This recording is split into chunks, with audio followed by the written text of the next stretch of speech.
శ్రావణం mega sale మీ CMR legacy of జ్యువెలరీలో విఏలో 50% వరకు తగ్గింపు. వివరాలకు సంప్రదించండి. నమస్తే రమగారు. నమస్తే జయ. రమగారు, శ్రావణ మాసంలో వచ్చే అమావాస్య కూడా చాలా ముఖ్యమైన రోజు అంటారు కదా. ఈ రోజు ఏమైనా ప్రత్యేకించి మనం పాటించాల్సిన నియమాలు ఏమైనా ఉన్నాయంటారా? పోలాల అమావాస్య అంటారు. అవును. అయితే ప్రత్యేకంగా పోలాల అమావాస్యకి పూజ చేసుకుంటారు. పోలేరమ్మకి పోలాంబ వ్రతం అంటారు. మామూలుగా ఇళ్లలో కొన్ని ఇళ్లలో అలవాటు ఉంటుంది. అలవాటు ప్రకారం పూజ చేసుకునే వాళ్ళు ఉంటారు. పల్లెటూళ్ళల్లో పశువుల పండగ రోజుగా భావిస్తారు. ఎడ్లకి పూజ చేస్తారు. వ్యవసాయానికి పూజ. వ్యవసాయం చేసేది వ్యవసాయానికి ఆధారమైంది నాగలి, దాన్ని పట్టుకుని నడిపేది ఎద్దు. వ్యవసాయం ఉన్న వాళ్ళు ఎడ్లకి పూజ చేస్తారు. వ్యవసాయం లేని వాళ్ళు మట్టితో ఎద్దు బొమ్మను చేసి పూజించే వాళ్ళు ఇదివరకు పల్లెటూళ్ళల్లో. ఇప్పుడు వ్యవసాయానికి ఎడ్లతోటి చేయటం మనకి తగ్గిపోయింది. అవునండి. మెషిన్లు వచ్చేసినాయి, ట్రాక్టర్లు వచ్చినాయి, ఇప్పుడు ఏదో పవర్ టిల్లర్లు అవి ఇవి రకరకాలు వచ్చినాయి. కానీ సంప్రదాయమే. కానీ ఎద్దుకి బసవడుగా భావించి పసుపు బొట్టు పెట్టి కాస్త మెడలో దండేసి వాళ్ళకి ఉలవలు దాణా అవి ఏమైనా తినిపించి శ్రద్ధగా చేసుకుంటారనమాట. అయితే ఈ పోలాంబ వ్రతము సంతానార్థులైన ఆడవాళ్ళు సంతానం బాగుండటం కోసం చేసుకుంటారు. పోలమ్మ అంటాం, పోలేరమ్మ తల్లి మనకు తెలుసు కదా. పిల్లలకి బాగుండాలని పోలేరమ్మకి దండం పెట్టుకుంటారు. పోలమ్మకి దండం పెడితే పిల్లలు బతికి బాగుంటారని చెప్తారు. అయితే దీనికి పూజ చేసే విధానం కూడా కొంచెం ప్రత్యేకంగా ఉంటుంది. ఈ పోలంబ వ్రతానికి కంద పిలకకి పూజ చేస్తారు. కంద చెట్టుకే పూజ. కంద బయటికి ఆకుపచ్చగా చెట్టు కనపడుతుంటుంది, కింద పెద్ద దుంప తయారవుతుంది. కొత్త పిలకలు వచ్చాకే పై చెట్టు వాడుతుంది. అట్లా సంసారం పెరుగుతుందని కంద మొక్కకి పూజ చాలా ప్రధానమైంది. అవును రమ్మగారు కదా, గుర్తొచ్చిందా? ఎందుకు అంటున్నానంటే మా ఇంట్లో ఉంది కంద మొక్క. మా ఫ్లాట్స్ లో ఉంటారు వేరే ఆంటీ వాళ్ళు తీసుకున్నారు లాస్ట్ ఇయర్. మొక్క కావాలి పూజ చేయాలని గుర్తొచ్చింది. పూజ చేసుకుంటారు. పిలకలు వచ్చాకే పై చెట్టు వాడుతుంది అనమాట. అంటే సంసారం మారాకు తొడిగినాకే ముందుది ఆగటం, పిల్లలు కలగటం, మరి తర్వాత వంశాభివృద్ధి జరగటం. దాంతో పాటుగా ఇలా పూజ కనుక చేసి అమ్మవారికి కట్టినటువంటి తోరాన్ని పిల్లలకి కడితే వాళ్ళకి దోషాలు అవి తొలుగుతాయని చెప్తారు. ఈ రకరకాల పద్ధతులు. ఇందులో సంతానం కావాల్సిన వాళ్ళు కూడా ఆడపిల్లలు అయితే గారెలు, మగపిల్లలు కావాలంటే బూరెలు నైవేద్యం పెట్టాలని చెప్తారు. 9 రకాల పిండి వంటలు చేసి పెడతారు. 9 రకాల కూరగాయలు వేసినటువంటి శాకాన్ని అమ్మవారికి నివేదన చేస్తారు. శాకాన్నం, కూరగాయలు వేస్తారు. మన గుమ్మడి, బూడిద గుమ్మడి, తెల్ల గుమ్మడి, సొర, తర్వాత చిక్కుళ్ళు, ఇప్పుడు టమాటాలు వేసుకుంటున్నాం అనుకో, అన్ని రకాలు అట్లా అన్నీ వేసి 9 రకాల కూరలతో చేసినటువంటి పులుసన్నాన్ని అమ్మవారికి నైవేద్యం పెడతారు. ఇది ఒక విధానంగా చేస్తారు. అక్కడి నుంచి ఇడ్లీ పిండి చేసుకుంటాం కదా మనం. ఉప్పుడు రవ్వ వేయకుండా బియ్యపు రవ్వ వేసి పిండి పెడతారు. మినపప్పు నానబోసి రుబ్బుకోవటం, 1కి 2 బియ్యపు రవ్వ కూడా నానబెడతారు. బియ్యపు రవ్వ కలుపుతారు. ఇడ్లీ పిండిలాగా తయారవుతుంది కదా. దాన్ని పనసాకులతోటి చిన్న బుట్టలాగా కుడతారు. ఆ పనస బుట్టలు నింపుతారనమాట. ఈ పిండితోటి నింపి ఆవిరి మీద ఉడికిస్తారు. కొట్టంగి బుట్టలు అంటారు వాటిని. ఈ బుట్టని వాళ్ళ నివేదన చేస్తారు. పనసాకులు ఒక పోలి ఒక బుట్ట అంటారు. ఒక వెడల్పాటి దాని మీద ఒక ఆవిరి కుడుంలాగా వేస్తారు ఈ పిండితోటి. ఇడ్లీ ప్లేట్లలో పెట్టరు, విడిగా పళ్ళెం మీద పెడతారు, లేదా ఒక గుడ్డ మీద వేసి ఆవిరి వాసన పోలి కడతారు. ఇంత వెడల్ రౌండ్గా ఒకటి, దాని మీద నిలబడేది ఒకటి బుట్ట. పోలి బుట్ట అంటారు. ఆ పోలి బుట్టను కూడా నివేదన చేస్తారు. ఇది ఇప్పుడు చేసే పద్ధతి అనమాట. పోలాల అమావాస్యకి చేయవలసింది ఏంటంటే ఇది వాసన పోలి అంటారు దాన్ని. మనం ఇడ్లీ పిండిని ఇక బట్ట కట్టికి ఒక గిన్నెలో నీళ్ళు పోసి పైన ఒక తెల్లటి బట్టని వాసనలాగా కట్టి ఆ నీళ్ళ గిన్నెని పొయ్యి మీద పెట్టామనుకో, ఆ పై బట్ట మీద ఇడ్లీ పిండి వేసి మూత కనుక పెడితే చక్కగా ఉడికిపోతుంది ఇడ్లీలాగా ఆవిరి మీద. కదా, ఆవిరి కుడుం మనం ఆయకుడు అంటాం కదా. ఆవిరి కుడుంని వీళ్ళు ఏమంటారంటే పోలి అంటారు. వాసన కట్టిన పోలి.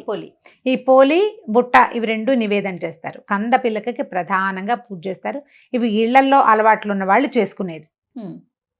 వాళ్ళ ఇంట్లో అలవాటు ఉంటే ఆ ఇళ్లలో ఉన్న అలవాటు ప్రకారము చేసుకుంటారు. దీనికి ఒక అనుబంధంగా చెప్పే కథ కూడా చాలా ఇంట్రెస్టింగ్గా ఉంటుంది. కథ చెప్పుకుందాం తర్వాత. ఇంకా ఇప్పుడు చేసేది ఏంటంటే గారెలు బూరెలు నివేదన చేస్తారు. ఒక పెద్ద ముత్తైదువు బహుసంతానవతి, ఎక్కువ మంది పిల్లలు మనవల్ని ఎత్తిన వాళ్ళు ఎవరికైనా కూడా వాళ్ళని పోలేరమ్మగా భావించి పసుపు రాసి బొట్టు పెట్టి ఒక చీర, రవికల బట్ట అట్లా ఏదైనా ఇవ్వటం, వాయనం ఇవ్వటం. ఆవిడికి ఎక్కువ మంది పిల్లలున్న తల్లులకి గనక నమస్కారాలు చేస్తే అప్పుడు ఈ సంతానం బాగా కలుగుతుందని, పిల్లల తల్లులకే ఇవ్వాలని శాస్త్రం అన్నమాట. కొత్తగా పెళ్ళైన వాళ్ళకి అట్లా ఇవ్వరు వాయనం. ఓ పిల్లాడు ఉన్న వాళ్ళకి కూడా కాకుండా 2-3 పిల్లలు ఉన్న వాళ్ళు, లేదా మనవల్ని ఎత్తిన మా అమ్మలు ఇప్పుడు బహుసంతానవతులు ఎక్కడొస్తారు మనకి? అమ్మమ్మలు మా అమ్మలు ఎవరైనా ఉండాలి. ఇప్పుడు ఇవాళ రేపు ఉన్న అమ్మమ్మలు కూడా ఒక అమ్మాయి ఉన్న అమ్మమ్మ కూడా ఉండొచ్చు. అవునవును. ఈ కాలం తగ్గింది కదా, ఇప్పుడు పిల్లల్ని గంటమే తగ్గిపోయింది మన దగ్గర. ఇట్లా చేసుకుంటారు పూజ.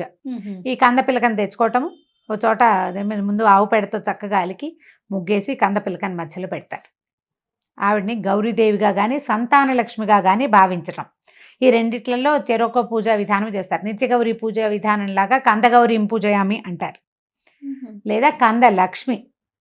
అయితే లక్ష్మి లేకపోతే గౌరీ, వాళ్ళ ఇంట్లో అలవాటుని బట్టి పూజ చేసి 3 తోరాలు 3 లేదా 4, మనకి 2 పిల్లలు ఉన్నారనుకో, పిల్లలిద్దరికీ చెరుకో తోరం, మనకో తోరం, అమ్మవారికో తోరం, అట్లా 4 తోరాలు కట్టి పసుపు తాడుకి చిన్న పసుపు కొమ్ములు కడతారు, చిట్టివి పసుపు కొమ్ములు కట్టి తోరణాన్ని అమ్మవారికి సమర్పిస్తారు. ఆ ఉంటే అమ్మవారి మీద వేసిన కంద మీద వేసినటువంటి తోరాన్ని మనం కట్టుకోవటం, అప్పుడు కథ వినాలి. కథ అయిపోయాక తోరాలు తీసి పిల్లలకి కనుక కడితే, చిన్నపిల్లలకి మొల్లో కట్టినా కూడా ఈ గ్రహదోషాలు అవి లేకుండా, బాలారిష్టాలు లేకుండా పిల్లలు ప్రమాదాల బారిన పడకుండా పెరుగుతారని నమ్ముతారనమాట. బాగుంటుంది. మనం ఇప్పుడు విడిగా మనకు అలవాట్లేదు, మనం ఎప్పుడు చేయలేదు, ఇది ఒక ప్రత్యేక పూజ, అమావాస్య నాడు పూజ చేసే విధానము అనేది జ్ఞాపకం పెట్టుకుని దండం పెట్టుకుంటే సరిపోతుంది అంతే.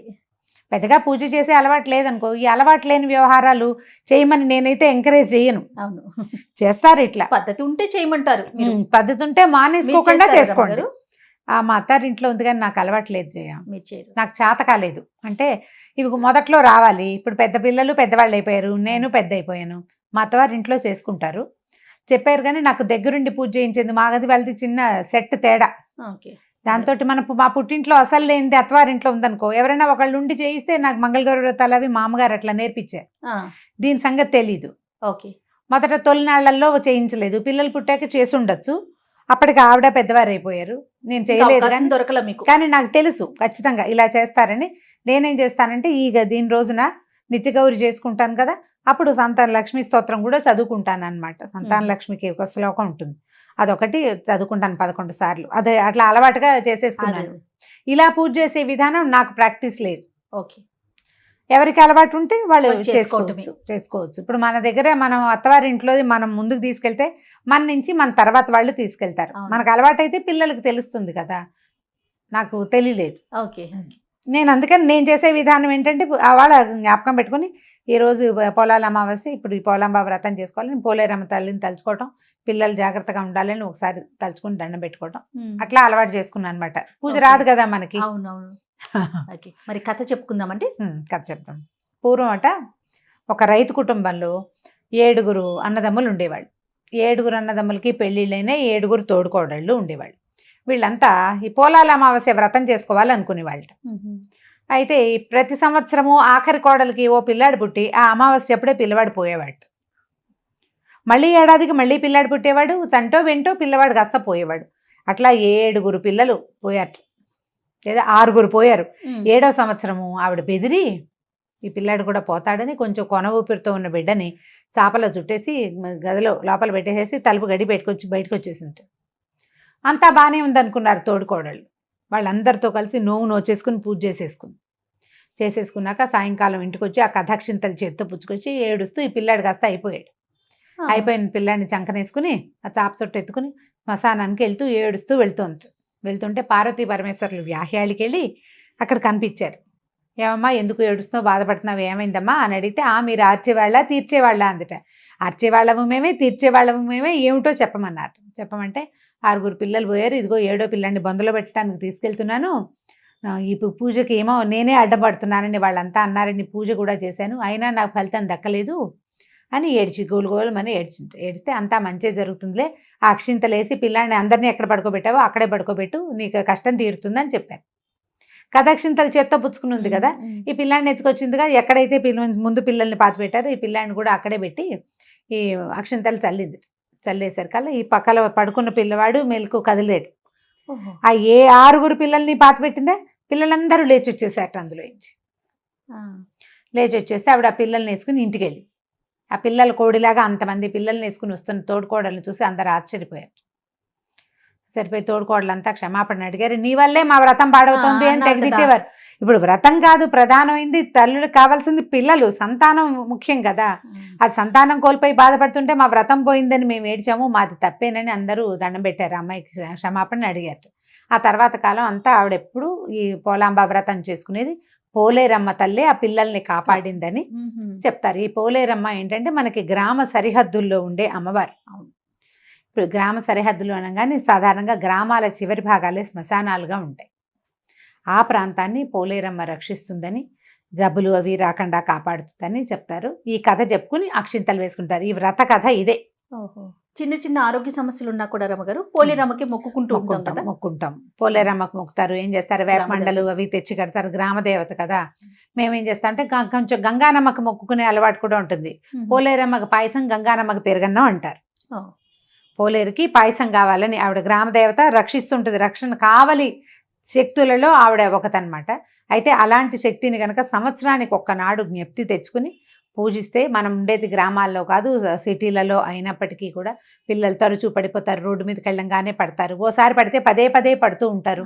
అలాంటి సమస్యలు తగ్గిపోతాయి. ఈ అమ్మవారికి మనం కందపిల్లకి పూజ చేసాం కదా, అక్కడ ఈ తోరాలు పెట్టి ఆ పసుపు దారాలను, పెద్ద పెద్ద దారాలు ఏం కట్టరు, 3 పొరలు వేస్తారు అంతే. దానికి ఒక చిన్న పసుపు కొమ్ము కడతారు. అది చిన్న పిల్లలైతే మొల్లో కడతారు, పెద్ద పిల్లలు అయితే మెడలో వేసేస్తారు. మెడలో వేసేస్తే ఒక 3 రోజులు అట్లా ఉంచుతారనమాట. అది రక్షణ ఇస్తుందని, పిల్లల తాలూకు ఆరోగ్యాల సమస్యలు అవి రాకుండా కాపాడుతుందని. పోలాల అమావాస్య వ్రతం చేసుకునే విధానం ఇది. ఎవరింట్లో ఉంటే వాళ్ళు చేసుకోండి. వాళ్ళు వ్రతం లేదు మన దగ్గర, మనకు అలవాట్లేదు, ఈ చెప్తున్న కథ ఉందా, ఇది ఎంత ఇంట్రెస్టింగ్గా ఉంది, అది ఒకసారి విని ఒక దండం పెట్టుకోండి అంతే. రైట్ రమ్మగారు, థ్యాంక్ యూ. నమస్తే. నమస్తే జీ.